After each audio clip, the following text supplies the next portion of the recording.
A roll cage, racing seat, belts, obviously window net, but you could drive them to the racetrack. Actually, the first year in '86, you were required to drive the cars to the track. And then you put the Goodyear. There was a Goodyear that was the OE tire then, and then for the drive they had a shaved down version that worked in dry conditions as opposed to the full tread depth, and it had unheard of levels of prize money, and that was really the series that did it for me. Because the cars were all equal. Now the first race there were 76 cars, but this $20,000 car paid $6,000 to win way back then. And again, the Porsche had a similar single make series with 944 turbo cup cars that had terrific prize money. There was a great Formula 2000 series then, and all three were supported by different tobacco companies. So that was when tobacco was spending lots of money on car racing. And anyway, I managed to in that what was called the Players GM Challenge, win a championship, develop some relationships with some corporate supporters, which led to an opportunity to do a few Trans Am races, and kind of took off from there. It's pretty impressive, man. So you got your opportunity with Trans Am, and how did that play out? Yeah, my first Trans Am race, I drove for a guy named Gordy Optidal, and Gordy was based in Minnesota. His cars were not the prettiest, but they seemed to go pretty well. So I had met Gordy up here at the Trans Am race when I was racing the showroom stock Camaro. We were on the same weekend, and as a support race for the Trans Am. I met Gordy and actually did a few laps of one of his cars. He was running Buicks, Buick Somerset. People need to look that up. Anyway, I worked out a deal with him to do Road Atlanta a few weeks later. This was probably mid-September, late September of '87, and I finished fourth. So, and that led to a test with Rush Racing, and it took a while, but I ended up doing three races for Rush in two or three in '88, and then 3 in '89. That was we were slowly making our way there, but out of those 5 or 6 races over 2 years, I managed to get one pole and a win. And so by my first more than 3, almost a full season in 1990 with Rush, with Motocraft and AER Manufacturing as a sponsor. And the company AER Manufacturing is in Addison, Texas. And I remember meeting with Jack and him telling me that, the folks at AER are pretty nice people. If they like you, they may stick with you.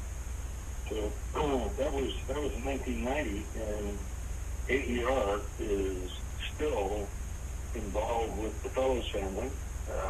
They're now AER sponsors my son, and that was AER. Actually, when I moved to Chevrolet from Ford, they came along to help as well. Didn't have to, but they wanted to be part of it. And it's been amazing. They're Bob and Helen McGraw, they're great people,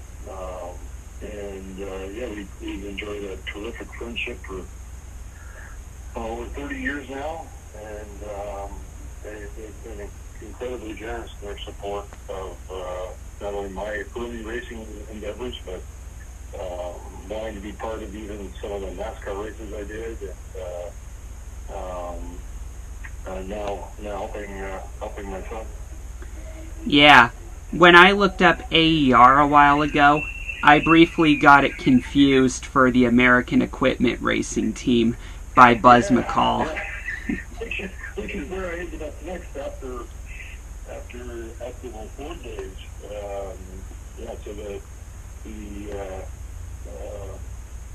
I did probably 10 of the 13 or 14 races in 1990 with Jack, and then 91. 91 there wasn't a factory deal anymore with Ford. Then I moved to Tom Gloy's team. Tom Gloy was a champion in the Trans Am Series, I'm going to guess it's a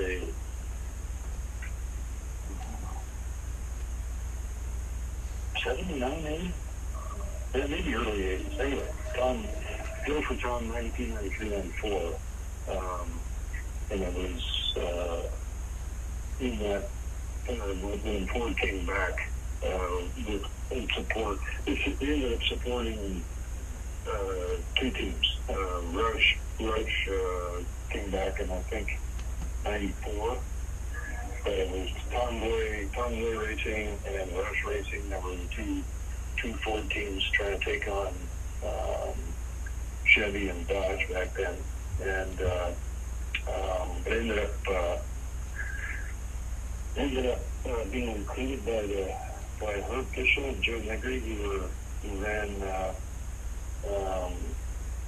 what was GM Racing back then, and ended up becoming a Chevy driver, starting in the 95 season, and been a Chevrolet ever since on both sides of the border.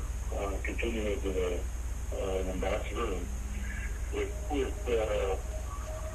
Chevy, I have to say, on both sides of the border, and that relationship branched out into things like our high-performance driving school at Spring Mountain in Nevada, west of the Bay of Vegas. That's for Corvette owners, and led to the Corvette racing program, being part of that. So, we're jumping around here in terms of decades. Needless to say, it really was a chance meeting with her at the Detroit Trans Am race in 94.